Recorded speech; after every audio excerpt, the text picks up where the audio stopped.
ದೇಶದಾದ್ಯಂತ ಗ್ಯಾಸ್ ಬಳಕೆ ಹಾಗೆ ಗ್ಯಾಸ್ ಪೂರೈಕೆಯಲ್ಲಿ ಬಹಳ ವ್ಯತ್ಯಯ ಆಗ್ತಾ ಇದೆ, ಹಾಗೆ ಸಮಸ್ಯೆಗಳನ್ನು ಎದುರಿಸಬೇಕಾಗಿದೆ. ಈ ಬಗ್ಗೆ ಕೇಂದ್ರ ಸರ್ಕಾರ ಒಂದು ಆದೇಶ ಮಾಡಿದೆ. ಇದನ್ನ ತಡೆಯೋದಕ್ಕೆ ಆದೇಶದಲ್ಲಿ ಏನಿದೆ ಅನ್ನೋದನ್ನ ನಾವು ಗಮನಿಸ್ತಾ ಹೋಗೋಣ. ಮಧ್ಯಪ್ರಾಚ್ಯ ಯುದ್ಧದಿಂದ ತೈಲ ಪೂರೈಕೆಯಲ್ಲಿ ವ್ಯತ್ಯಯ ಆಗ್ತಾ ಇದೆ. ಕಾರಣ ಹರ್ಮುಜ್ ಜಲಸಂಧಿ ಬಂದ್ ಆಗಿದೆ. ಇಲ್ಲಿ ಗೃಹ ಬಳಕೆ ಎಲ್ಪಿಜಿಯಲ್ಲಿ ವ್ಯತ್ಯಯ ಆಗದಂತೆ ಎಚ್ಚರಿಕೆಯನ್ನ ವಹಿಸಬೇಕು ಅನ್ನೋದಾಗಿ ಕೇಂದ್ರ ಸರ್ಕಾರದ ಆದೇಶದಲ್ಲಿ ಹೇಳಲಾಗ್ತಾ ಇದೆ. ಕೇಂದ್ರದಿಂದ ಅತ್ಯವಶ್ಯಕ ವಸ್ತುಗಳ ಕಾಯ್ದೆ ಜಾರಿಯಲ್ಲಿದೆ. 1955ರ ಅಗತ್ಯ ವಸ್ತುಗಳ ಕಾಯ್ದೆಯ ಅಡಿ ಮಾಡಿರುವಂತಹ ಆದೇಶ ಇದು. 99ರ ಪೆಟ್ರೋಲಿಯಂ ಉತ್ಪನ್ನಗಳ ಆದೇಶದಡಿ ಸೂಚನೆಯನ್ನ ಕೊಡಲಾಗಿದೆ. ಗೃಹ ಬಳಕೆಯ ಎಲ್ಪಿಜಿ ಉತ್ಪಾದನೆಯ ಗರಿಷ್ಠ ಮಟ್ಟವನ್ನ ಹೆಚ್ಚಿಸಬೇಕು. ಗೃಹ ಬಳಕೆಗೆ ಏನು ಕೊಡ್ತಾ ಇದ್ದಾರೆ ಅದರಲ್ಲಿ ಯಾವುದೇ ಸಮಸ್ಯೆಗಳು ಆಗಬಾರ್ದು ಅಂತ ಹೇಳಿದ್ರೆ ಗೃಹ ಬಳಕೆ ಎಲ್ಪಿಜಿ ಉತ್ಪಾದನೆಯನ್ನ ಹೆಚ್ಚಳ ಮಾಡಬೇಕು. ದೇಶದಲ್ಲಿನ ತೈಲ ಶುದ್ಧೀಕರಣ ಕಂಪನಿಗಳಿಗೆ ಕೇಂದ್ರ ಈ ರೀತಿಯಾಗಿ ಆದೇಶವನ್ನ ಕೊಟ್ಟಿದೆ. ಸಾರ್ವಜನಿಕ ವಲಯದ 3 ಘಟಕಗಳಿಗೆ ಇದಾಗಲೇ ಆದೇಶ ಹೋಗಿದೆ. ಗೃಹ ಬಳಕೆಗೆ ಯಾವುದೂ ಸಮಸ್ಯೆಗಳು ಆಗದೇ ರೀತಿಯಾಗಿ ಉತ್ಪನ್ನಗಳನ್ನ ಹೆಚ್ಚಳ ಮಾಡಬೇಕು, ಉತ್ಪಾದನೆಯನ್ನ ಹೆಚ್ಚಳ ಮಾಡಬೇಕು ಅಂತ. ಮತ್ತೊಂದು ಕಡೆ ಸಾರ್ವಜನಿಕ ವಲಯದ 3 ಘಟಕಗಳಿಗೆ ಆದೇಶ ಆಗಿದೆ. ಅದನ್ನು ಕೂಡ ಗಮನಿಸೋಣ. ಇಂಡಿಯನ್ ಆಯಿಲ್ ಕಾರ್ಪೊರೇಷನ್ ಕಂಪನಿಗೆ ಸೂಚನೆಯನ್ನ ಕೊಟ್ಟಿದ್ದಾರೆ. ಹಾಗೆ ಹಿಂದೂಸ್ತಾನ್ ಪೆಟ್ರೋಲಿಯಂ ಕಂಪನಿಗೂ ಕೂಡ ಸೂಚನೆಯನ್ನ ಇದಾಗಲೇ ಕೊಡಲಾಗಿದೆ. ಅದರ ಜೊತೆಗೆ ಭಾರತ್ ಪೆಟ್ರೋಲಿಯಂ ಕಂಪನಿಗೂ ಕೂಡ ಸೂಚನೆಯನ್ನ ಕೊಟ್ಟಿದ್ದಾರೆ. ಎಲ್ಪಿಜಿ ಉತ್ಪಾದನೆಯನ್ನ ಹೆಚ್ಚಳ ಮಾಡಿ ಗೃಹ ಬಳಕೆಗೆ ಒದಗಿಸಿ ಅನ್ನೋದಾಗಿ ಸೂಚನೆಯನ್ನ ಕೊಟ್ಟಿದ್ದಾರೆ. ಫಸ್ಟಿಗೆ ಮನೆಗಳಲ್ಲಿ ಯಾವುದೇ ಸಮಸ್ಯೆಗಳು ಆಗಬಾರ್ದು. ಎಲ್ಪಿಜಿಯನ್ನ ಯಾರು ಬಳಸ್ತಾ ಇದ್ದಾರೆ ಅವರಿಗೆ ಸಫಿಷಿಯೆಂಟ್ ಆಗಿ ಸಿಗಬೇಕು. ಹಾಗಾಗಿ ಎಲ್ಪಿಜಿ ಉತ್ಪಾದನೆಯನ್ನ ಹೆಚ್ಚಳ ಮಾಡಿ ಅನ್ನೋದಾಗಿ ಸೂಚನೆಯಲ್ಲಿ ಹೇಳಲಾಗಿದೆ. ಜೊತೆಗೆ ಗೃಹ ಬಳಕೆದಾರರಿಗೆ ಮಾತ್ರ ಅದನ್ನ ಪೂರೈಸಬೇಕು ಅನ್ನೋದಾಗಿಯೂ ಕೂಡ ಖಡಕ್ ಆದೇಶವನ್ನ ಕೊಟ್ಟಿದೆ. ಕಮರ್ಷಿಯಲ್ ಆಗಿ ಕೊಡೋ ಹಾಗಿಲ್ಲ ಅಂತ. ಇನ್ನು ತೈಲ ಸಂಸ್ಕರಣಾ ಕಂಪನಿಗಳು ಪ್ರೊಫೇನ್ ಹಾಗೆ ಬ್ಯೂಟೇನ್ ಸ್ಟ್ರೀಮ್ ಅನ್ನ ಸ್ಟೋರೇಜ್ ಇಟ್ಕೋಬೇಕು. ಎಲ್ಪಿಜಿ ಉತ್ಪಾದನೆಗೆ ಗರಿಷ್ಠ ಬಳಕೆ ಬಗ್ಗೆ ಖಚಿತಪಡಿಸಿಕೊಳ್ಬೇಕು ಅಂತ. ಸಾರ್ವಜನಿಕ ವಲಯದ 3 ಕಂಪನಿಗಳಿಗೆ ಇದು ಲಭ್ಯ ಆಗಬೇಕು ಅನ್ನೋದಾಗಿ ಆದೇಶದಲ್ಲಿ ತಿಳಿಸಿದೆ. ತೈಲ ಸಂಸ್ಕರಣಾ ಕಂಪನಿಗಳು ಪ್ರೊಫೇನ್ ಹಾಗೆ ಬ್ಯೂಟೇನ್ ಅನ್ನ ಬೇರೆ ಕಡೆಗೆ ತಿಳಿಸೋ ರೀತಿಯಾಗಿ ಇಲ್ಲ ಅಂತಾನು ಹೇಳಿದೆ. ಇನ್ನು ಯಾರ್ಯಾರು ಸಿಲಿಂಡರ್ ಅನ್ನ ಯಾವ ರೀತಿಯಾಗಿ ಬುಕ್ ಮಾಡಬೇಕು ಅನ್ನೋದನ್ನು ಕೂಡ ನೀವು ಗಮನಿಸಬಹುದು. 2 ಸಿಲಿಂಡರ್ ಇರೋರು 30 ದಿನ ಆದ್ಮೇಲೆ ಬುಕ್ ಮಾಡಬೇಕು. 1 ಸಿಲಿಂಡರ್ ಇರೋರು 21 ದಿನದ ನಂತರದಲ್ಲಿ ಬುಕ್ ಮಾಡಬೇಕು ಅನ್ನೋದಾಗಿ ಇದೆ. ಗ್ಯಾಸ್ ಪಡೆಯೋದಕ್ಕೆ ಇದು ಹೊಸ ರೂಲ್ಸ್. ಇದನ್ನ ಗಮನದಲ್ಲಿ ಇಟ್ಕೊಳ್ಳಿ.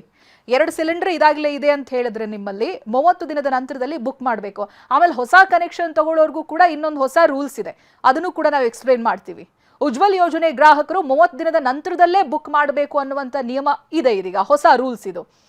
ಹೊಸ ಸಂಪರ್ಕದಾರರು 1 ಸಿಲಿಂಡರ್ ಕನೆಕ್ಷನ್ಗೆ ಮಾತ್ರ ಅವಕಾಶ ಇರೋದು. ಬಿಫೋರ್ ಹೇಗಿತ್ತು 2 ಸಿಲಿಂಡರ್ಗಳನ್ನ ಕೊಡ್ತಾ ಇದ್ರು ನ್ಯೂ ಕನೆಕ್ಷನ್ಗೆ. ಬಟ್ ಇದೀಗ ಈ ಪರಿಸ್ಥಿತಿಯಲ್ಲಿ ಯಾರಾದರೂ ಹೊಸ ಕನೆಕ್ಷನ್ ತಗೊಳ್ತಾ ಇದ್ದೀರಿ ಅಂತ ಹೇಳಿದ್ರೆ ಅಲ್ಲಿ 1 ಸಿಲಿಂಡರ್ಗೆ ಮಾತ್ರ ಅವಕಾಶ. ಇನ್ನು ಗ್ಯಾಸ್ ಕಂಪನಿಗಳು ಏನು ಹೇಳುತ್ತೆ, 45 ದಿನಗಳಿಗೆ ಬೇಕಾಗುವಷ್ಟು ಗ್ಯಾಸ್ ಸಂಗ್ರಹ ಇದೆ ಮುಂದಿನ 45 ದಿನಗಳಿಗೆ. ಗಾಬರಿಯಾಗಿ ಗ್ಯಾಸ್ ಬುಕ್ಕಿಂಗ್ ಅನ್ನ ಮಾಡೋದಕ್ಕೆ ಹೋಗಬೇಡಿ, ಮೇಲಿಂದ ಮೇಲೆ ಬುಕ್ಕಿಂಗ್ ಮಾಡಬೇಡಿ ಅನ್ನೋದಾಗಿ ಗ್ಯಾಸ್ ಕಂಪನಿಗಳು ಮನವಿಯನ್ನ ಮಾಡ್ಕೊಳ್ತಾ ಇದೆ.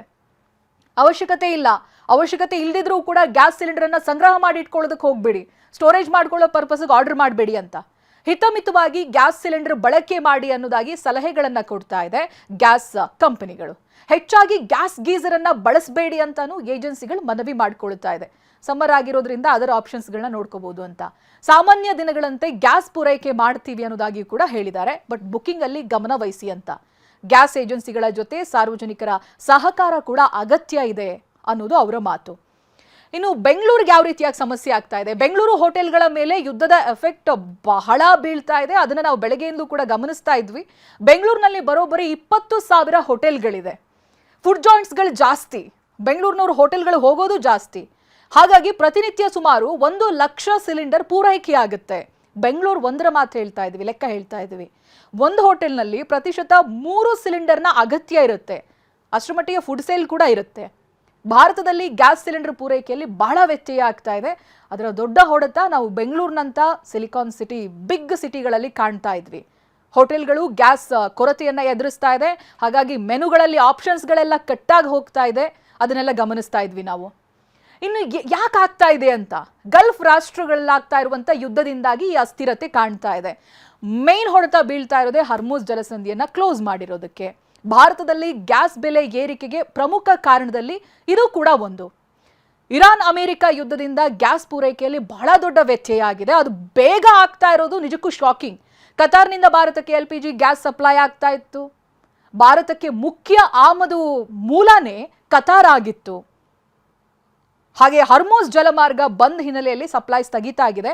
ಜಸ್ಟ್ 10 ದಿನಗಳಿಗೆ ನೋಡಿ. ಆಮೇಲೆ ಇರಾನ್ ಇದ್ರ ಬಗ್ಗೆ ಯಾವುದೇ ಕ್ಲಾರಿಫಿಕೇಶನ್ ಕೊಡ್ತಾ ಇಲ್ಲ. ಇವಾಗ 10 ದಿನ ಆಯ್ತು, ಮುಂದಿನ ದಿನ ನಾವು ಓಪನ್ ಮಾಡ್ತೀವಿ ಹರ್ಮುಜ್ ಜಲಸಂಧಿಯನ್ನ ಅಂತ ಹೇಳ್ತಾ ಇಲ್ಲ ಇರಾನ್. ಇದು ಇನ್ನಷ್ಟು ದೊಡ್ಡ ಟೆನ್ಷನ್ಗೆ ಕಾರಣ ಆಗ್ತಾ ಇದೆ.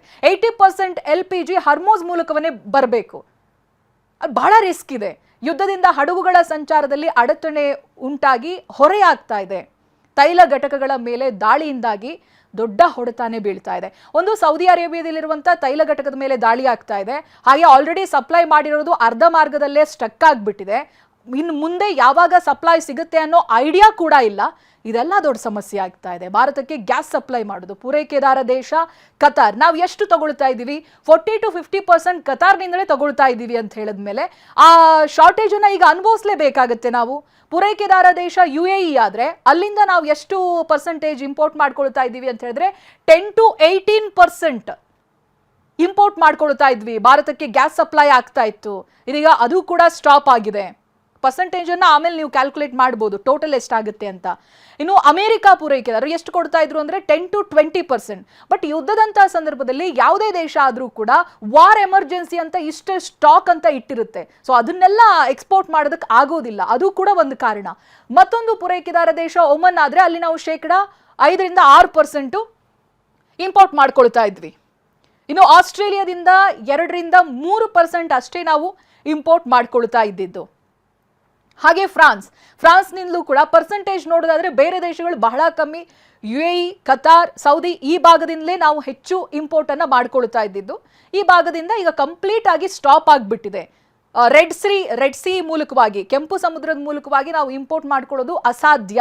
ಅಲ್ಲಿ ಅದರದೇ ಆದಂಥ ರಿಸ್ಕ್ ಇದೆ. ಹೈಜಾಕೆ ಮಾಡಿಬಿಡ್ಬೋದು ಅಂತ ದೇಶಗಳು, ಅಂತ ಜನರನ್ನ ಹಾದು ಬರಬೇಕಾಗುತ್ತೆ ರೆಡ್ ಸಿ ಥ್ರೂ ಬರೋದಾದ್ರೆ. ಸೊ ಅಲ್ಲಿ ಸೇಫೆಸ್ಟ್ ವೇ ಅಂತ ಇದ್ದಿದ್ದು ನಮಗೆ ಹರ್ಮುಜ್ ಜಲಸಂಧಿ ಮಾತ್ರ. ಸ್ಟ್ರೇಟ್ ಆಫ್ ಹರ್ಮುಜ್ ಅದೀಗ ಕಂಪ್ಲೀಟ್ ಆಗಿ ಬಂದ್ ಆಗಿದೆ. ಯಾವ ರಿಸ್ಕ್ ಅನ್ನ ಯಾವ ದೇಶಗಳು ತಗೊಳ್ಳೋದಿಲ್ಲ. ಕಾರಣ ಹರ್ಮುಜ್ ಜಲಸಂಧಿಗೂ ಬರೋದಕ್ಕೂ ಮುಂಚಿತವಾಗಿ ಇರಾನ್ಗೆ ಸೇರಿರುವಂತಹ 5 ಐಲ್ಯಾಂಡ್ಗಳನ್ನ ದಾಟಿ ಬರಬೇಕಾಗುತ್ತೆ. ಅದು ಇನ್ನ ಡೇಂಜರಸ್.